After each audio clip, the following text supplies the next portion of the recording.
very much. We're going to have a little session today on the ambassadors. It's a group of people that were selected. They're doing very well. They're very far along in the process.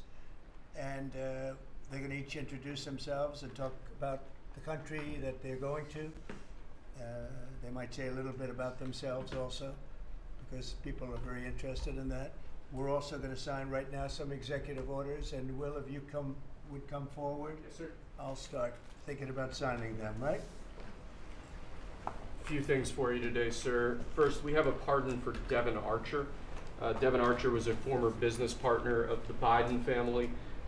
He's was prosecuted relating to a fraud investigation, but notably the tone and tenor of that prosecution changed dramatically after he began to cooperate with congressional investigators and serve as a witness against Hunter Biden and the Biden family. We believe that was an injustice, and therefore we're asking you to pardon him.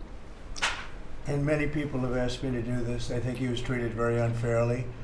And I looked at the records, studied the records, and he was a victim of a crime, as far as I'm concerned. So we're going to undo that.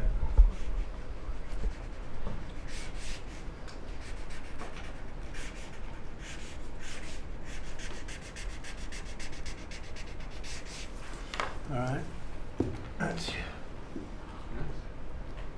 Devin Archer. Congratulations, Devin. Next, sir, we have a presidential memorandum for your attention. This memorandum requires the immediate declassification of all FBI files relating to the Crossfire Hurricane investigation.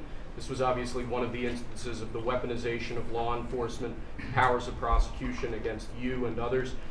We believe that it's long past time for the American people to have a full and complete understanding of what exactly is in those files. Which gives the media the right to go in and check it. You probably won't bother because you're not going to like what you see.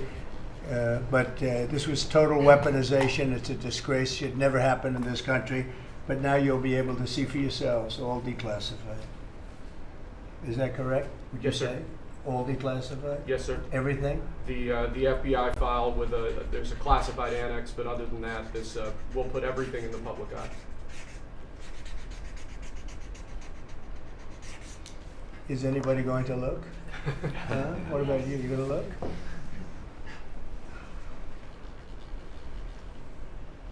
And frankly, the FBI should be ashamed of themselves, and so should the Department of Justice, and so should Biden. Okay? Next, sir, we have an executive order for your attention. We've taken action against a number of law firms that have participated either in the weaponization of government, the weaponization of the legal system for political ends, or have otherwise engaged in illegal or inappropriate activities. The law firm of Jenner and Block is one of these law firms. This is a law firm that, as you know, employed Andrew Weissman after he came off of the Mueller investigation. It's a law firm that's engaged in invidious racially and sexually discriminatory practices. It's also a law firm that has participated in the weaponization of the legal system against American principles and values, and we believe that the measures in this executive order will help correct that. And Andrew Weissman is the main culprit He's certainly with respect to this firm. He is one of a number of reasons that we believe this executive order is warranted. He's a bad guy.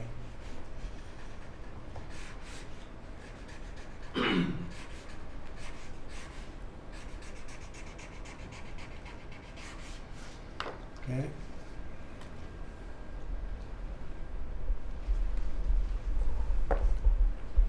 Next, sir, we have an executive order for your attention relating actually to government payments. Historically, checks issued by the Treasury are, I believe, 14 times more likely to become the subject of fraud than electronic transfer payments. This is an executive order that's going to push the Treasury Department to modernize its payment system to ensure that where possible they're using electronic methods of payment as opposed to paper checks in order to reduce waste, fraud, and abuse in the government, which is obviously an endeavor that we've been pursuing in numerous aspects of government under your leadership. It's basically modernization of equipment and methods, and it's something that really I think he's going to be a great Secretary of the Treasury wanted, Scott, and so we're doing this, and we have other modernization programs going on. We could let somebody else, whoever is next, whoever that may be, do it, but it's something that should have been done 25, 30 years ago.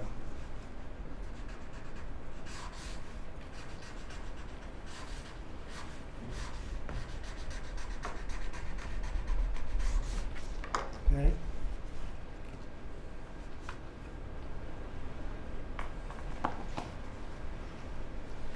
Along similar lines, sir, this is an executive order. We're calling it Protecting America's Bank Account. The basic idea here is that instead of having lots of different departments and agencies and offices issuing payment, often without justification, often without any provided rationale, we're going to be centraling payment processes where possible in the Department of the Treasury and ensuring that measures are taken in Treasury against waste, fraud, and abuse to ensure that money that's leaving the public treasury is as protected as it possibly can be. All right, good.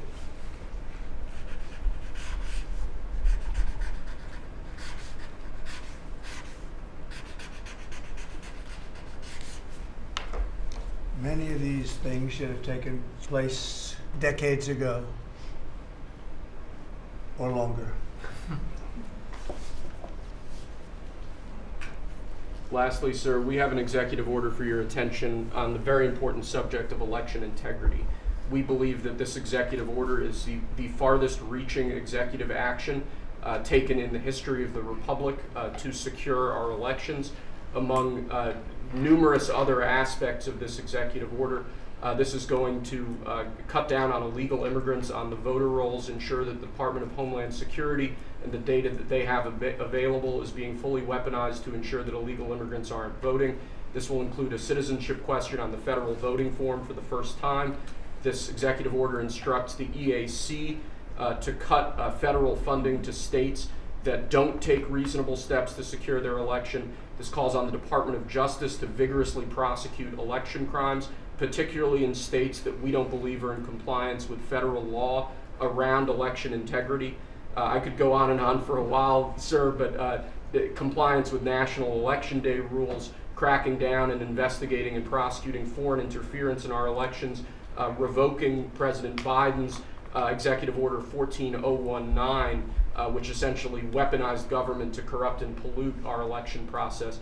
There's a lot in here, but we believe that these are very important steps that we need to be taking as an administration at your direction to ensure that our elections are as secure as they possibly can be. Okay, you all understand that? Yes? Mm-hmm. Election fraud, you've heard the term. We'll end it, hopefully. At least this will go a long way toward ending it. There are other steps that we will be taking in the coming weeks, and we think we'll be able to end up getting fair elections. Perhaps some people think I shouldn't be complaining because we won in a landslide, but we got to straighten out our election. This country is so sick because of the election, the fake elections and the bad elections, and we're going to straighten it out one way or the other.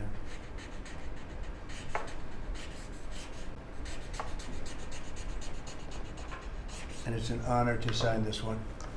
To sign all of them, but to sign this one is a great honor.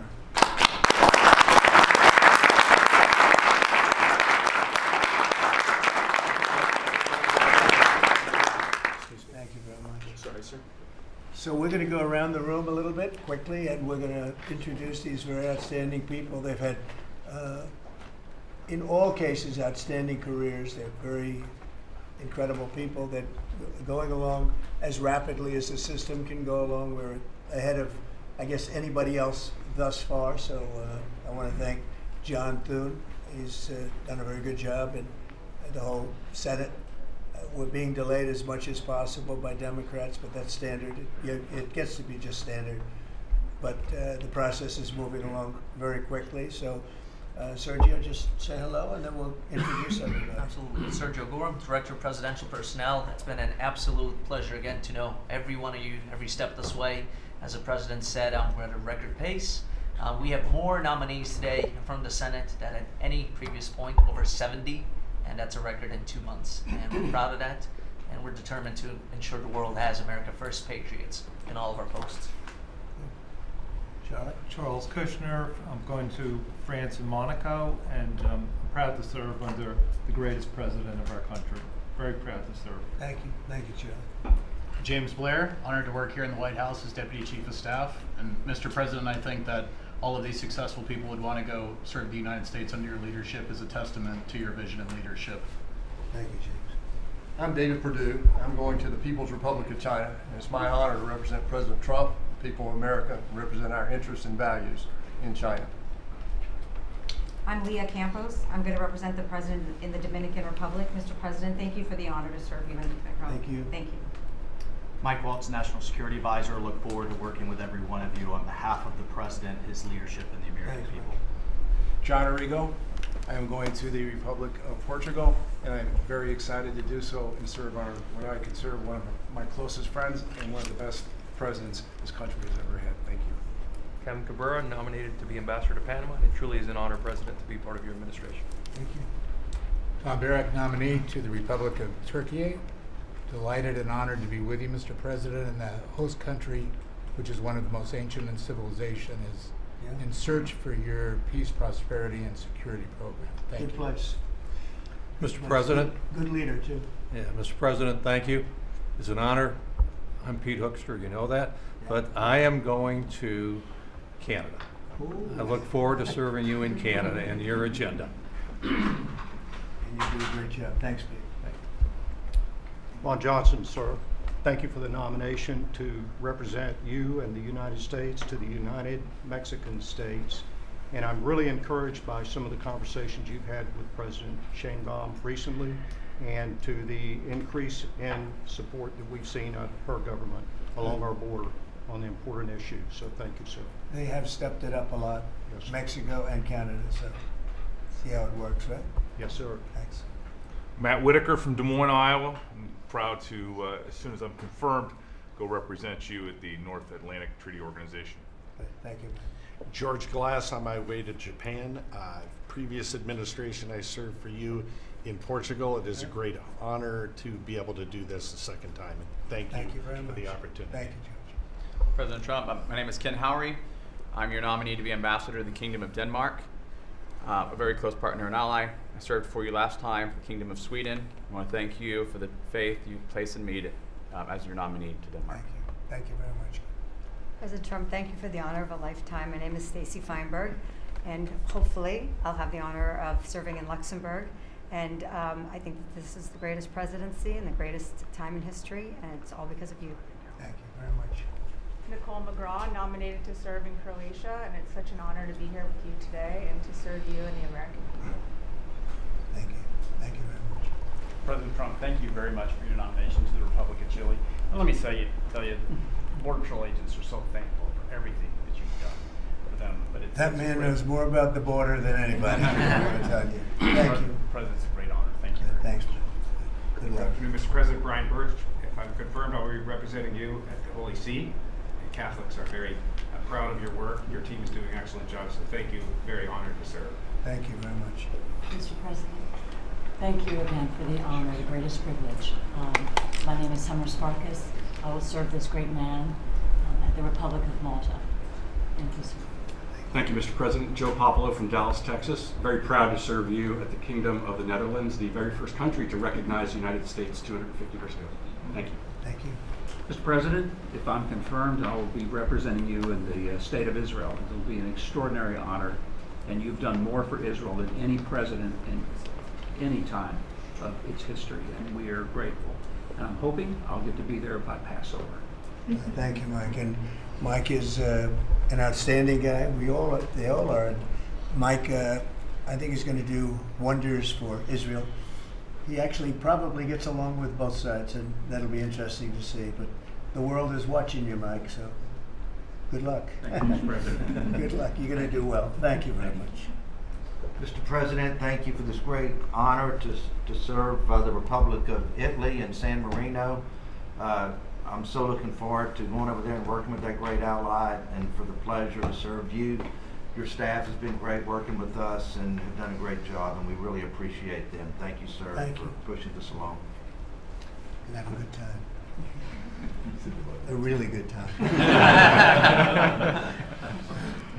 I'm Warren Stevens from Little Rock, Arkansas, and I have the honor to represent the President and the United States in Great Britain and Northern Ireland, and to be chosen to go to such an important ally of ours. It is. I know certainly not looking forward to it, but thank you for the honor.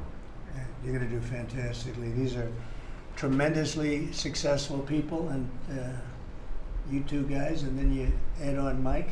I think they have a little more money than Mike, but he's got some other advantages. He's got some other, like upstairs, he's got some big advantages. Yeah, he does. It's very exciting. It's really exciting to have all of you. Would you have any questions, media, for the people that you just saw? So outstanding, and I thought it would be nice to bring them before you. And so if you have any questions, please. I wanted to ask about the talks in Saudi Arabia. It sounds like you made some progress on a Black Sea ceasefire. Yeah. Could you update us on that? What happens now? So we've made a lot of progress on two fronts, on both sections that we call them sections, but they're much more than that, Russia, Ukraine, and also the Middle East, and we'll see what happens. We're in deep discussions with Russia and Ukraine, and I would say it's going well, but it's a situation we should have never had to even think about, should have never happened. And on the Middle East, that's been going on for a lot of years, centuries and centuries. It just keeps going, and we are making a lot of progress. So that's all I can report. But some very, very big talks are going, and detailed talks are going on right now on both fronts. Mr. President, you said that your national security advisor learned a lesson after a reporter. Excuse me, I didn't make you. Go ahead, please. Mr. President, the ceasefire agreement that was brokered today allows for third-party countries to help implement the agreement. What does that look like, and who's going to be involved? The ceasefire agreement? Yes, the maritime ceasefire agreement between Russia and Ukraine. Well, they're going to get together. Look, it's they agreed to something, and it got broken. There's tremendous animosity. There's a lot of hatred, as you can probably tell, and it allows for people to get together, mediate it, arbitrate it, and see if we can get it stopped, and I think it will. That'll get stopped. What countries are you looking to work with, sir, to help implement and monitor that ceasefire? We have other countries involved, and they're involved very strongly in the process, and that'll be resolved. That's actually, as bad as it is, that's the least of the problems. So we'll get that resolved, and we are being aided by other countries too. Yes, please. Yes. Brian? Tomorrow, the subcommittee on DOGE is going to review funding for NPR and PBS. Now, every Republican president has always promised to take away this money that's going to these two public news outlets.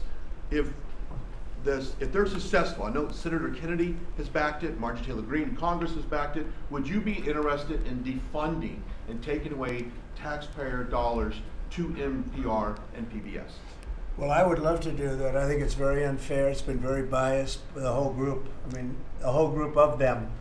And frankly, there's plenty look at all the media you have right now. There's plenty of coverage. I was from a different age, and they spend more money than any other network of its type ever conceived.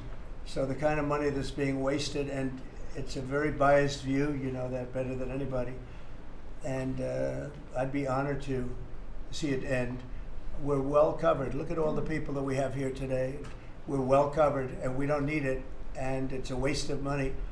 Especially, I don't even know what DOGE's recommendation is. I assume their recommendation is to close them up. Well, after they hear all the testimony, I think they're going to make a decision relatively sooner than later. Yeah. But we'll see what that turns out. I can't imagine that they wouldn't, because they have found so much waste, fraud, and abuse, hundreds of billions of dollars, and just waste, fraud, abuse. You heard yesterday some of the new things that were found. 22 billion just in environment, billion.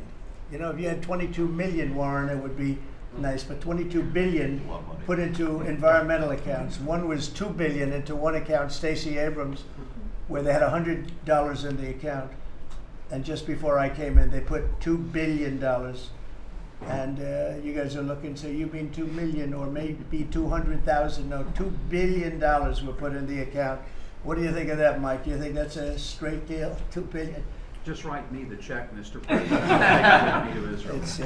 It's a horrible thing, and we have so many of those things. So they've done an incredible job, and the country wants to hear it. I think Doge is actually very popular because of what's happening. They're hearing about all of these scams and for big money, tremendous amount. And when you add it up, just hundreds of billions of dollars being wasted, and much of it's fraud. You know, we talk about waste. And it is waste and abuse, but a lot of it's fraud. Can I follow up on something? Yeah, go ahead, Brian. I just want to follow up on that. If Planned Parenthood is defunded, would you look into the harvesting of baby organs that they've done throughout the years and maybe go after some criminal prosecution on that? Well, I think you're talking about a subject that is a heated subject, and we'll look into it. We're going to look into everything, but that's certainly a subject that's been debated for a long time, and we will look into it. Yeah. Mr. President, some senators have expressed hope that the White House will support a rescission package to codify some of the Doge cuts into law. Where does the White House stand on that? And are you making progress? Which package? A rescission package to codify some of the Doge cuts into law. You know what? It would be great. I think we're going to do that. I think they're going to do it. I think we're also going to be codifying a lot of the executive orders that we've done, which have been very popular. And we're looking at one, I will tell you right now, that I think perhaps will be controversial, but not with the people, and that's sanctuary cities. We're going to end sanctuary cities for some of these jurisdictions that aren't cooperating with law enforcement. They're guarding criminals. They're taking the rights away from the citizens of this state and their city. And we're going to be ending sanctuary cities if we find it necessary to do in certain major areas. And we may just end the entire thing altogether because it's just a way of protecting criminals. And nobody else is benefited by that. And for some reason, Democrats want to keep and they want to shield criminals from being sent back to their countries or being sent to prison. And in the meantime, the crime rate has gone through the roof. Under Biden, it was through the roof. It's starting to come down, but we're taking a lot of people out of here. So we may be presenting you very shortly with a executive order ending sanctuary cities. Mr. President, are you going to change any of the practices that your national security officials used after a reporter was inadvertently added to a group chat about attacks on Yemen? Well, I think it's a question I've been asked now, and I've given a few answers, and they've all been the same. We have an amazing group. Our national security now is stronger than it's ever been. We have had a very successful, numerous attacks on that area. These are people that shoot down ships, not only our ships, ships all over the world. They're shooting down right out of the water and damaging them badly, or they're going down. They're also shooting anything that happens to be flying in the area. We hit them very hard. There was no classified information, as I understand it. They used a app, if you want to call it an app, that a lot of people use, a lot of people in government use, a lot of people in the media use. And I think I'll ask Mike. Mike is here. Do you want to respond to that, please? Yes, Mr. President. You asked about lessons. I think there's a lot of journalists in this city who have made big names for themselves, making up lies about this president, whether it's the Russia hoax or making up lies about Gold Star families. And this one in particular, I've never met, don't know, never communicated with, and we are looking into and reviewing how the heck he got into this room. But I'll tell you what, the world owes President Trump a favor. Under Biden, global shipping was shut down. Pinprick attacks, months between them, our destroyers being fired upon dozens of times. President Trump took decisive action with his national security team, took out the head missileer, knocked out missiles, knocked out headquarters, knocked out communication sites.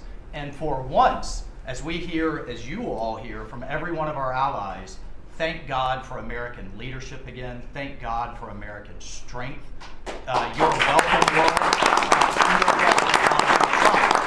And look, we had a national security team that was coordinating these efforts. As Director Radcliffe testified today, his first day on the job, he was introduced to this app on his government systems at the CIA and at the State Department and otherwise. So look, this journalist, Mr. President, wants the world talking about more hoaxes in this kind of nonsense rather than the freedom that you're enabling. And a key part of our sovereignty is open sea lanes and knocking the crap out of terrorists, which is exactly what your team and Pete Hegseth, a good friend and fellow veteran, is leading the charge on, and it's an honor. We had a very, very successful, we had a very, very successful evening, and we've had numerous successful evenings and days in that area. The Houthis are absolutely on the run. The worst of them has been killed. This should have been done a long time ago by Biden, but Biden was an incompetent president. He couldn't do anything. He didn't know where he was going. He had no clue. This guy had no clue. This should have been done a long time ago. As they shoot missiles at ships, randomly shoot missiles at ships, and they make their own missiles. You know, this is not an incompetent group of people. They make their own missiles. They get the missiles also from Iran. It's an offshoot of Iran, another offshoot. You have Hamas, you have Hezbollah, you have the Houthis. You got a lot of stuff going on with Iran. And we sent a letter to Iran. You're going to have to be speaking to us one way or the other pretty soon, because we can't let this happen. But that's an app that a lot of people use, and somebody got on. I mean, I happen to know the guy's a total sleazebag. The Atlantic is a failed magazine. Does very, very poorly. Nobody gives a damn about it. This gives it a little bit of a shot. And I will tell you this, that they've made up more stories, and they're just a failing magazine. The public understands that. He's a very good man. That man is a very good man right there that you criticize so strongly. Did he make a mistake? He's a very good man, and he will continue to do a good job. In addition to him, we had very good people in that meeting, and those people have done a very, very effective job, and you're going to see it. And it goes on, by the way. It's going to go on.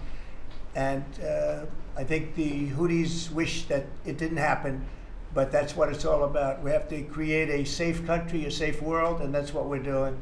Do you think national security was put at risk, Mr. President? Of senior officials using Signal. Do I plan to ban who? The use of Signal to communicate from senior officials. Well, I don't know I don't know anything about Signal. I wasn't involved in this, but I just heard about it, and I hear it's used by a lot of groups. It's used by the media a lot.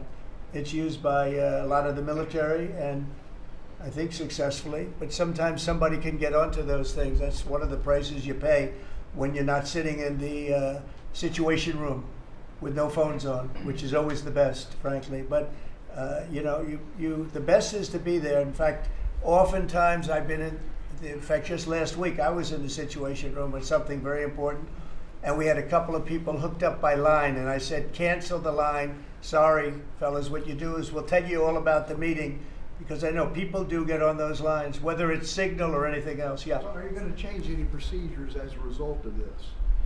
Well, I mean, look, we look at everything, and you know, they've made a big deal out of this because we've had 2 perfect months. We are bringing in business. We have another one announced tomorrow, a big one, very big.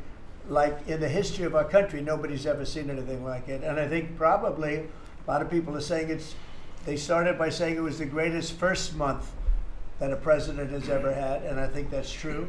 And now they say it's the best second month, and they had to find something. And this certainly will look at this, but the main thing was nothing happened. The attack was totally successful.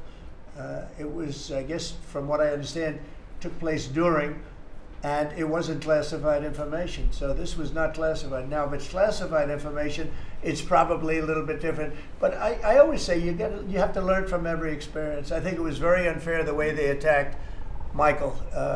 He's a good person. The person that was on just happens to be a sleazebag, so maybe that's just coincidence. I don't know. But you are going to conduct would an it be investigation. a problem if Mr. the Atlantic released all the text messages if they're not classified? Well, I don't know. I'd have to ask the military about that, because you know, maybe you wouldn't want that. I don't know. I will say this: that from what I heard, the man that we're talking about, who's not somebody that I don't think most people have ever heard of, he left. He found it very boring, and he left early. He got off the line very early. So I can't speak to it other than that. So he's made up a lot of stories, and you know, I think he's basically bad for the country. But it's a failing venture, very failing venture. They're very upset, and a thing like this is publicity for them. But I don't think we should allow people that are very good, like that man sitting right at the end of the table who's done a great job. We shouldn't allow them to be hurt by it. Mr. President, can I follow up on that? Can I follow up on that? Are you saying you're okay with the continued use of Signal by administration officials No, for that's not what I sensitive? said. I said we'll look into it, but everybody else seems to be using it. It seems to be the #1 used device or app, whatever you want to call it, and we will certainly look. If it was up to me, everybody would be sitting in a room together. The room would have solid lead walls and a lead ceiling and a lead floor. But, you know, life doesn't always let you do that. In the meantime, the attack itself that we were talking about and discussing has been an unbelievable success. But you will conduct an investigation, is what you're saying into this. We'll look into it, sure. Who's going to lead that investigation? I want to Is look that into the FBI? Or anything who would like do that. I would ask them. It's not really an FBI thing. It's really something having to do with security. Security, like, will somebody be able to break in? Are people able to break into conversations? And if that's true, we're going to have to find some other form of device. And I think that's something that we may have to do.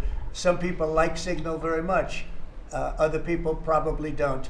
But we'll look into it. I think, Michael, I've asked you to immediately study that and find out. If people are able to break into a system, now in this case it wasn't that this attack was going on and nobody found out anything. And again, the person that was on, as I understand it, he left very early because he didn't find it very exciting. But I think it's something you should look into. Yes, sir, we are. We have our technical experts looking at it. We have our legal teams looking at it. And of course, we're going to keep everything as secure as possible.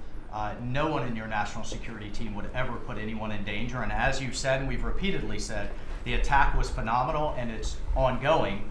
But the media wants to talk about everything else except for the hostages you're getting out of the Middle East, Iran on its back foot, sea lanes getting reopened, peace in Europe. As we just saw today with a Black Sea ceasefire, we were just on with Steve Witkoff, myself, our team in Saudi Arabia. They want to talk about all this other stuff except for your amazing successes and the successes of your team.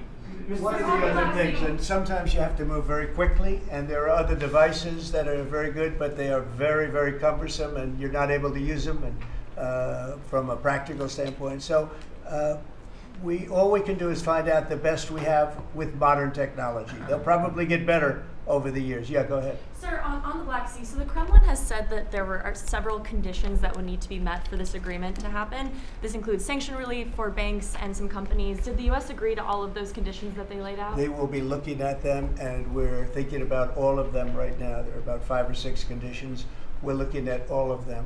Mr. President, classified information. The White House has said that it's looking into how a journalist got added to that Signal chat. Is it possible that there could be a firing of even a lower mid-level official once that person is identified? About what? About the Signal chat that we've been discussing. We've pretty much looked into it. It's pretty simple, to be honest. It's not. It's just something that can happen. It can happen. You can even prepare for it. It can happen. Sometimes people are hooked in, and you don't know they're hooked in. They're hooked into your line, and they don't even mean bad by it. But it's not a perfect technology. There is no perfect technology. The really good ones are very cumbersome, very hard to access. And I think we're going to look at. We always want to use the best technology. This was the best technology for the moment. But again, it wasn't classified, so they probably viewed it as being something that wasn't that important. And it obviously, with the attack being, I mean, I don't know if it's been read out to you yet, but that attack was a tremendous success for the U.S., a tremendous success. Who said the information was not classified?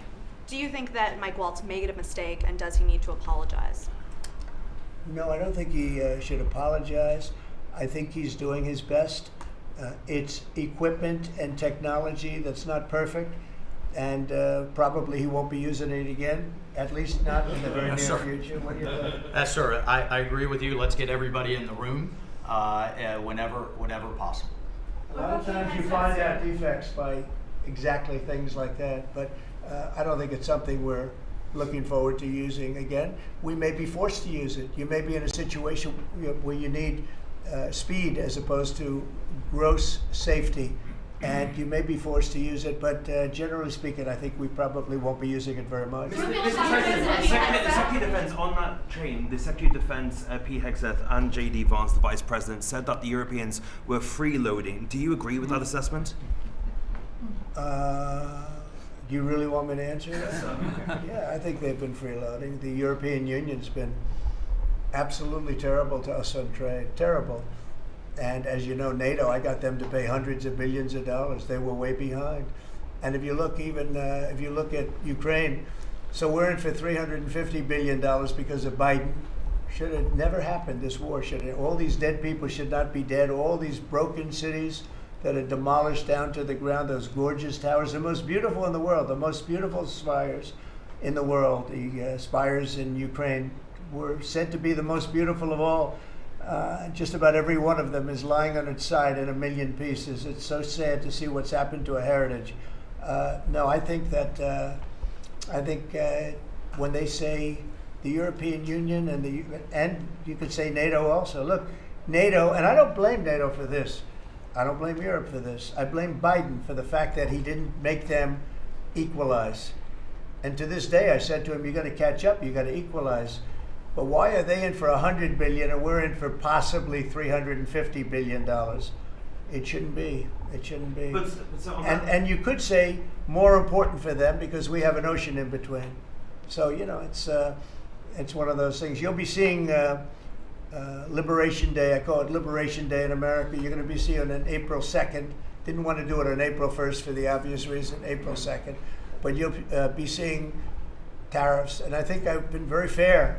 I have them set, but I think I've been very fair to countries that have really abused us economically for many, many decades. But Mr. President, that information was not classified. Which of your national security advisors Just told you following that? up on your comments on the economy, there is reporting that consumer confidence fell for the fourth straight month. What is your message to Americans who are concerned about Well, I know terrorism? this, that for the first time in like 50 years, right track, wrong track, we were on the right track. And I think people see that. And if you look at prices, prices are way down. You know, when I first came here, the first time I met with you people officially, they were screaming at me about eggs. I said, I've been here for a week and I'm being yelled at about eggs. Egg prices have come down 45–50% in the last week and a half. And our Secretary of Agriculture has done a great job, as you know, Brooke. She's done a fantastic job, and others working with her have done a great job. But we brought eggs down at a level that nobody thought we could get at. I inherited that situation, and I inherited a grocery situation. The groceries went way up, an old-fashioned word, but it's a very descriptive word. Groceries have gone through the roof. And I used to campaign on it. I used to say we're going to get groceries down, and we have got it down. I watched a certain newscast over the weekend, and a congressman, Democrat congressman, said, well, Trump's done a lot, I agree. He's been great on the border, he's been great on the military, but he hasn't brought prices down. That's false. Gasoline's way down. Eggs are way down. Groceries are down, very substantially, but down. Almost everything's down. Now, I'd like to see interest rates come down a little bit, and you're going to see billions of dollars, even trillions of dollars coming into our country very soon in the form of tariffs, because we were abused by presidents that, frankly, in all fairness, it wasn't their expertise, but they had no idea what they were doing. Mr. President, you say tariffs will create more jobs here in America. Oh, so yeah, sure. Which So states? It'll create a lot of money and more jobs. But if you look, so in the last, these gentlemen would know about it, and ladies, because some of the ladies are great businessmen in this room that are becoming ambassadors. Great, really great, top of the line. When you look at the number of companies that have said, like we're close to, I would say close to $4 trillion.